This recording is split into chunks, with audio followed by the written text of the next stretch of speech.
বাংলা চলচ্চিত্রের আকাশে যে নামটি আজও উজ্জ্বল নক্ষত্র হয়ে জ্বলজ্বল করে, তিনি নায়ক রাজ রাজ্জাক। সময়ের সীমানা পেরিয়েও যিনি রয়ে গেছেন কোটি দর্শকের হৃদয়ে। আজ ২৩ জানুয়ারি বাংলা সিনেমার এই মুকুটহীন রাজার ৮২তম জন্মদিন।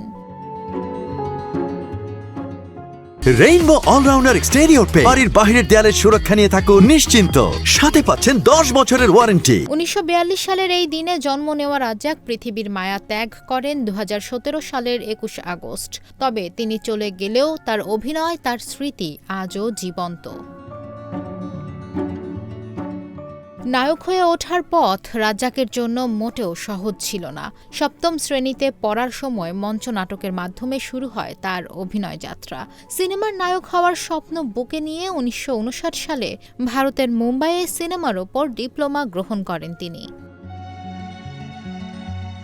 ১৯৬৪ সালে কলকাতায় হিন্দু মুসলিম দাঙ্গার ভয়াবহ পরিস্থিতিতে এক রাতেই বাড়ি ছাড়তে হয় রাজ্জাককে।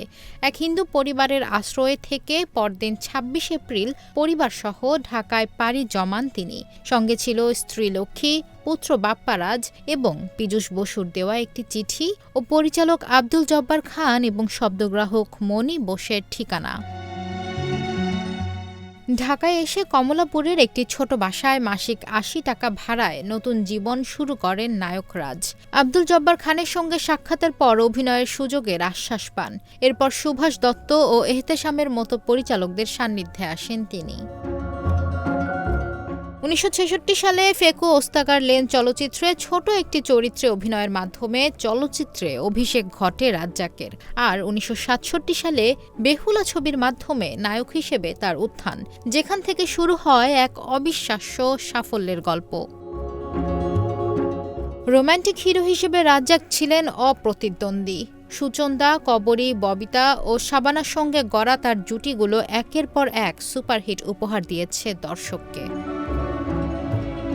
৩০০টিরও বেশি চলচ্চিত্রে নায়কের ভূমিকায় অভিনয় করা রাজ্জাকের শেষ নায়ক হিসেবে অভিনীত ছবি ছিল শফিকুর রহমান পরিচালিত মালামতি।